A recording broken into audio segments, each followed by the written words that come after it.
Touch your tongue to the roof of your mouth. That's easy for Jonathan to do now at age 7. But for months after he was born, his mother, Rebecca Hill, had no idea it was a problem. She only knew her baby was very slow to gain weight. There was a lot of milk that was dribbling out the side of his mouth. He had to burp very, very frequently.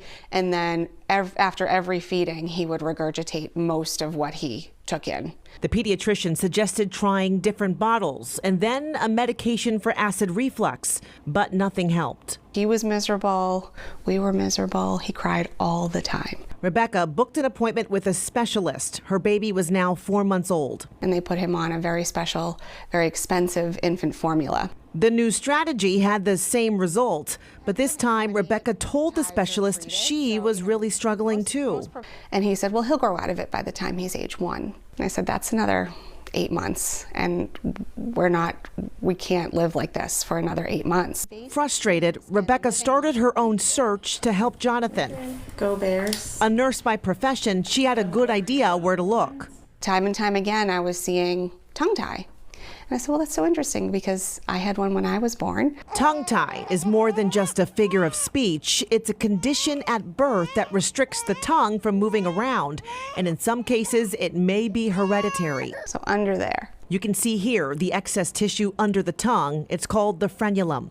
But how it attaches the tongue to the floor of the mouth can cause problems with nursing and later with speech. Jonathan's was the most severe, so the tie connected right to the tip of his tongue.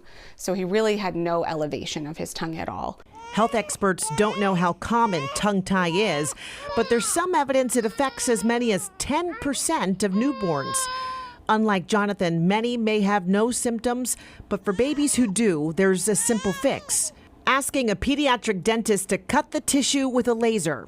So treatment was same day, less than a minute. The most common side effect, a little bleeding. And his symptoms were gone in less than a week. Today, Rebecca's advice for other moms is just as simple.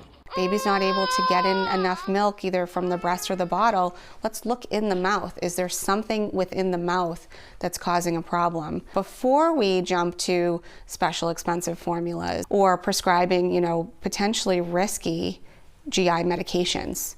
GI tract starts in the mouth. So that's where an assessment should start. Well, Rebecca, by the way, has her PhD in nursing and just recently received a $30,000 grant from the Gerber Foundation to collect more data about tongue ties.